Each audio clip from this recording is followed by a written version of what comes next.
My name is Nishid Mehta. I've been a professional trader since last 10 years. I'm 37 years of age, and at my house I have my parents, my mom and dad. I have my wife and a 6-month-old baby. So I was born and brought up in Mumbai. I did my engineering from DJ Sanghvi College, and after that I did my MBA from Jamnalal Bajaj. And वहाँ पर we had a professor by the name Shivanand Mankekar, who is a legendary individual investor. What's interesting is he individually was worth more than 500 crore at that point of time. कोई उनके पास analyst नहीं है, fund manager नहीं, everything execution and analysis was done by him independently. और वो हमेशा एक चीज़ बताते थे कि I'm a very average person and in this business an average person can make it. और मुझे हमेशा ऐसे लगता था कि मैं खुद बहुत एवरेज हूँ और मैं क्या ही करूँगा ज़िंदगी में. तो मुझे ये बात बहुत रिलेटेबल लगी कि ये बोल रहे कि एवरेज पर्सन भी अगर डिसिप्लिन और फोकस के साथ ये काम करे तो ये काम में वो अच्छा कर सकता है. तो मेरी पहली जॉब लगी RBL बैंक, जो तब जिसका नाम था Ratnakar bank. And my role was to advise clients of RBL Bank about hedging products. Fundamental analysis पर तो किताबें वगैरह मैं पहले से ही पढ़ता था. जब से MBA में आया और मनकेकर सर से मेरा इंटरेक्शन हुआ, तब से न्यूज़पेपर्स पढ़ना, फंडामेंटल एनालिसिस की बुक्स पढ़ना, वो सब तो मैंने तब से ही शुरू कर दिया था. मुझे टेक्निकल एनालिसिस का कोई एक्सपोजर नहीं था, तो वो एक्सपोजर वहाँ जाकर मुझे मिला. जब मैं वहाँ पर नौकरी कर रहा था तभी मैंने ट्रेडिंग करना शुरू कर दिया था अपने सैलरी के पैसों से. और I used to use lot of leverage. तब मैं फार्मास्यूटिकल पर काफ़ी पढ़ाई करता था. Sun pharmaceutical, Lupin, Cipla, doctor Reddy, ये वाली बड़ी फार्मास्यूटिकल कंपनीज पर, और उनमें मैं भरपूर ट्रेडिंग करता था रोज़. Even though I was working a day job, I used to trade daily in stock futures of these companies. बहुत अच्छा पैसा बनाया था तब. There are many months in which my profits from stock trading used to be more than my salary at RBL Bank. जब नौकरी में कुछ टर्ब्यूलेंट टाइम आ जाते थे तो ऐसे लगता था कि मैं क्यों कर रहा हूँ. वहाँ पर तो मैं इतना सिर्फ दिन का आधा घंटा या 1 घंटा देकर मैं नौकरी से ज़्यादा कमा रहा हूँ. तो I might as well give up this job, do trading full time, and मैं ज़्यादा पैसा कमा लूँगा. जो चीज़ आधा घंटा करने से इतना कमा रहा हूँ वो ज़्यादा टाइम दूंगा, 12 घंटा दूंगा, तो इंटू 24 कमाऊँगा मैं. बट दिस वॉज, बाद में जाके पता चला कि ये बहुत गलत मैथमेटिक्स है. सो जॉब छोड़ी और फिर जब ट्रेडिंग की ना, तो it just felt very different. वो इवन दो एफर्ट मेरे बढ़ गए थे, बट वो जो रिटर्न ऑन एफर्ट था वो काफ़ी कम हो गया था. उसका रीज़न जो बाद में पता चला थोड़ी अक्ल आने से, कि जॉब होती है तो हमारे पास एक फाइनेंशियल सिक्योरिटी होती है. हमको पता है कि हम इतना रिस्क ले सकते हैं और इतना कर सकते हैं. बट जब आप छोड़ देते हो तो आप पे एक प्रेशर आ जाता है पैसे कमाने का. तो वो प्रेशर जब आ जाता है तो मार्केट में when you are under pressure, when you are emotional, when you want to make money, actually it becomes very difficult to make money. दूसरी बात, I didn't have a strategy. वो भी मुझे बाद में पता चला. जब मैं जॉब कर रहा था तब फार्मास्यूटिकल का एक सही बड़ा बुल मार्केट चल रहा था. उसके वजह से मैं पैसा कमा रहा था, और नहीं कि मेरे रिसर्च के वजह से. और 2015 and 16 were indeed very rough for me. 2015 wasn't that bad because I recovered lot of losses.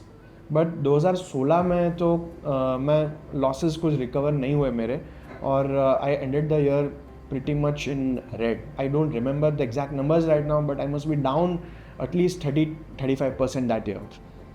So that was demoralizing for me. तब मुझे ऐसे लगा कि maybe मुझे और कुछ देखना चाहिए अभी. 2015 में एक बुक पढ़ी थी जिसका नाम था how to make money in stocks. वो बुक पढ़ी थी लेकिन पसंद भी आई थी मुझे. वो जो ऑथर ने जो बात लिखी थी वो मुझे सब ऐसी लगी कि हाँ, ये तो मैंने मार्केट में देखा हुआ है होते हुए, इंडियन मार्केट में. तो ये बात मैंने ध्यान में रखी बट इम्प्लीमेंट नहीं करी, क्योंकि I was so obsessed with making money in stock futures, making money using leverage, because जब मैंने जॉब छोड़ा था तब मेरे आंखों के सामने सिर्फ रोज़ी पिक्चर था ट्रेडिंग का, तो मुझे तो पैसा कमाना था और ज़्यादा फास्ट कमाना था, बड़ा कमाना था। तो तब मेरा थिंकिंग था कि लिवरेज से ये होगा। आई डिसाइडेड कि ये बुक में जो लिखा है उसको सीरियसली लेते हैं और देखते हैं कि क्या होता है। इन द मीनवाइल मैंने गूगल पर ऐसे सब लोगों पर पढ़ना शुरू किया जो ये बुक पढ़ने से सक्सेसफुल हुए हैं। So I came to know about Mark Minervini, Dan Zanger, David Ryan, वैसे और भी लोग थे जिनके बारे में मुझे पता चला कि ये लोग ने ये बुक में जो फार्मूला है, जो थियरी बताई है, उसको एग्जीक्यूट करके खुद सक्सेसफुल बने। उसी दौरान ये जो मार्क मिनरविनी के बारे में मैंने बताया उसका भी मैंने इंटरव्यू पढ़ा। I realise that this guy is talking about risk management a lot. Despite making huge returns in the US stock market, he's talking about risk management. So I decided to enroll in a free webinar which he was organizing on Zoom. तो मैंने उसमें enroll किया, उनको सुना. All through the webinar, there's one thing which he kept repeating. Your focus should be to protect what you have first, and then you think about making money. Now, when I heard that, my mind went to what Professor Mankekar had told me in 2012-13. That he told us everybody invests in the stock market thinking about the upside, thinking about the riches, the fancy cars, the fancy bungalows. He said, when I invest in a stock, I first see what my downside is. First, I ascertain that my downside is limited, and then I think about the upside. And now, so many years later, in 2017, I hear this person called Mark Minervini talking about the same thing. तो तब मुझे पता चला कि ये मेरी principal fundamental mistake है कि मैं सिर्फ यही देख रहा हूँ कि मुझे कितना कमाना है, ये नहीं सोच रहा हूँ कि जो है उसको बचाना है मुझे। दूसरी बड़ी मिस्टेक ये थी मेरी कि मेरे पास कोई स्ट्रैटेजी नहीं थी। कभी मैं फंडामेंटली अच्छे स्टॉक्स ढूंढता था, कभी मैं ऐसे स्टॉक्स ढूंढता था जो फंडामेंटली अच्छे नहीं है पर बीटन डाउन है, कभी मैं ऐसे स्टॉक्स देखता था जिसमें कुछ न्यूज़ फ्लो है, M&A वगैरह।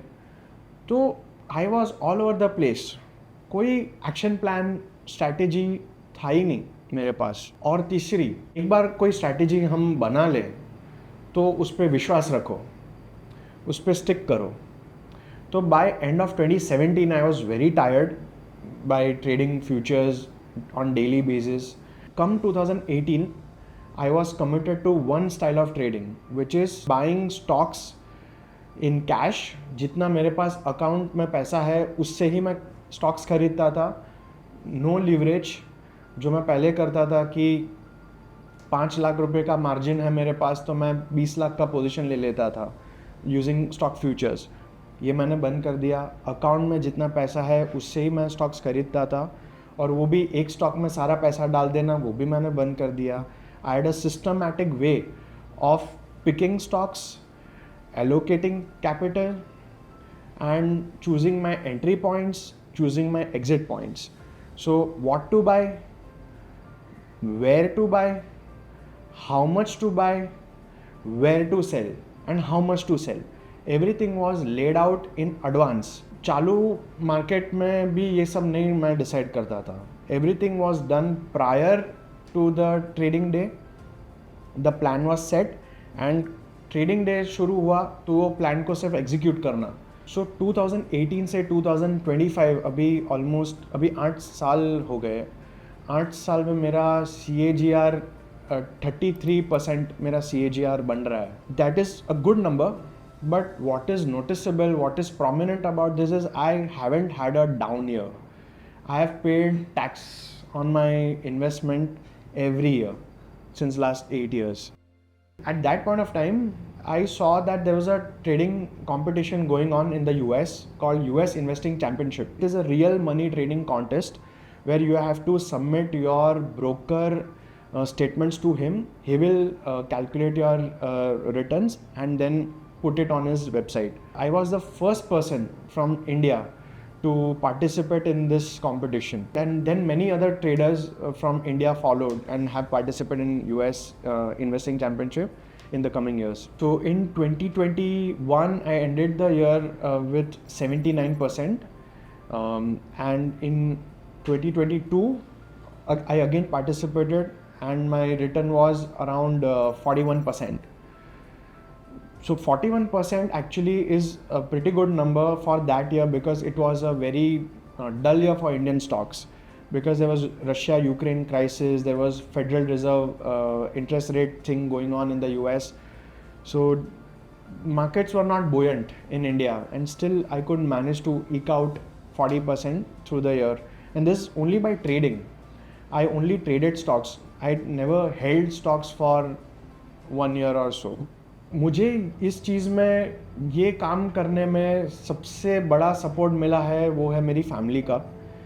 ये जो काम है मेरा वो करना इम्पॉसिबल था अगर मेरे पेरेंट्स और मेरी स्पाउस, मेरी वाइफ, वो इसमें सपोर्टिव ना होते तो ये काम करना इम्पॉसिबल था. जब मेरा टफ टाइम चल रहा था 2015, 16, 17 ऑल्सो, तब पापा ने कभी ये पूछा नहीं कि बेटा क्या हो रहा है, why things are not working.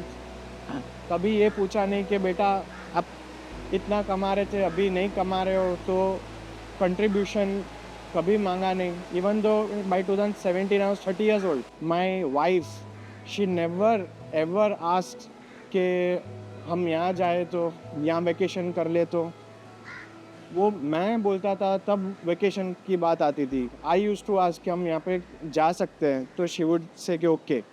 But otherwise she has never volunteered कि हम यहाँ जाए या ये करें, तो कि ये गाड़ी ले ले, तो कभी नहीं. तो इतनी सपोर्टिव है मेरी वाइफ.